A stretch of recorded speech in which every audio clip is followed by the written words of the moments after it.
For March 20th, 2003, for 8 years, 8 months, and 28 days, the United States occupied Iraq. The stated justifications for its occupation were Iraq's supposed development of weapons of mass destruction and an alleged connection between Saddam Hussein's government and terrorist organizations, particularly Al-Qaeda. Consequently, the Bush administration framed the Iraq War as an integral part of the broader war on terrorism. The initial phase of the Iraq War was the 2003 invasion of Iraq, codenamed Operation Iraqi Freedom, by the United States. This invasion commenced on March 20, 2003, and concluded in just over a month, encompassing 26 days of major combat operations. During this period, a combined force led by the United States and including troops from the United Kingdom, Australia, and Poland invaded the Republic of Iraq. The capital city of Baghdad was captured by coalition forces on April 9, 22 days after the invasion began, following the six-day Battle of Baghdad. The formal ending of this early stage of the war was declared on May 1st by U.S. President George W. Bush in his mission accomplished speech, marking the end of major combat operations. Subsequently, the Coalition Provisional Authority was established as the first in a series of transitional governments that ultimately led to the first Iraqi parliamentary election in January 2005.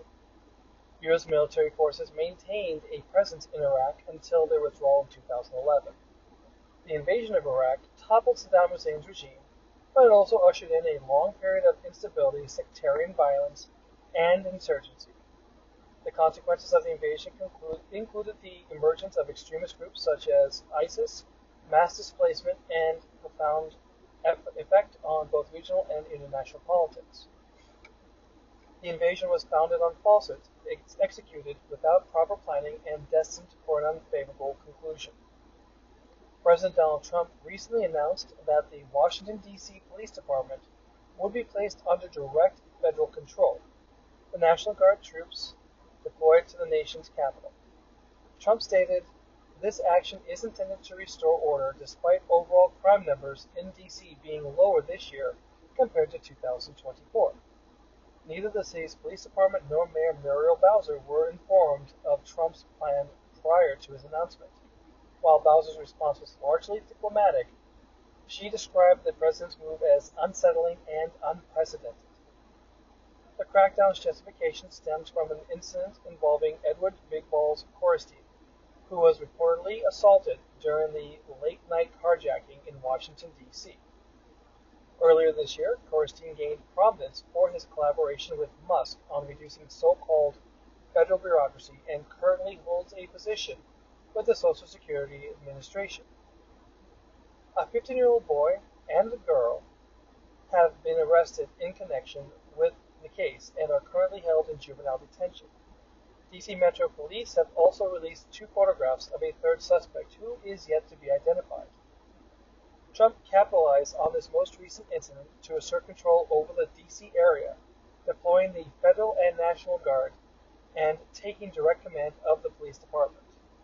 The Guardian characterizes this as a power grab, asserting that it's less about the specifics of the alleged crime and more about distraction, perception, and strategic effort to re-engage his base.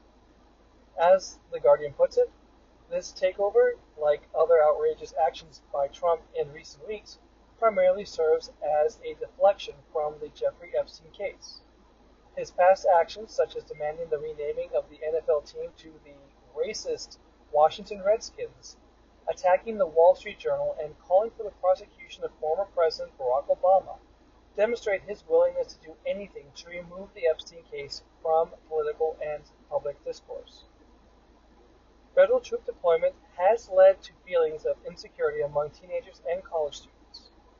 This follows President Trump's characterization of roaming mobs of wild youth and comments from D.C. U.S. Attorney Jeanine Pirro, who referred to young punks and advocated for stricter penalties. However, both the youth within the district and the adults who work directly with them have asserted that the federal intervention, rather than the local crime, was the cause of their apprehension.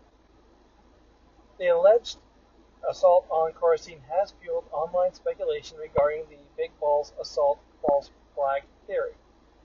This theory posits that the assault was staged to provide the Trump administration with a pretext for federal intervention. President Trump initiated this narrative on Truth Social, posting a graphic photo of Coruscant and threatening federal control of the city, a threat letter amplified by Elon Musk on Twitter. President Trump subsequently acted on this social media thread. This perceived cause and effect relationship fostered online skepticism, manifesting in viral memes and posts that suggested Big Balls may have been deliberately assaulted, or that the photo itself was part of a false flag operation. Brian Tyler Cohen said, "Crime was such a pressing issue in D.C. that Donald Trump found it necessary to first figure out how to put the flagpole on White House grounds, lay the plans for a $200 million ballroom, host a bunch of crypto dinners, release a cell phone plan, and a crypto coin.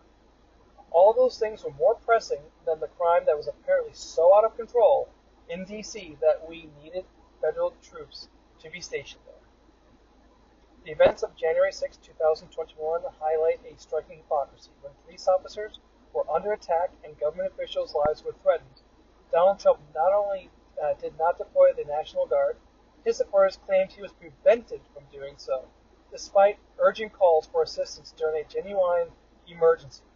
Yet in a later singular and common incident, no such obstruction apparently existed. It's astounding that he was either unable or more likely unwilling to act when it truly mattered. The silver lining in this incident is that Washington, D.C. is the sole city in the contiguous United States where such an action is legally permissible. In any other city, merely issuing such a threat could constitute a crime.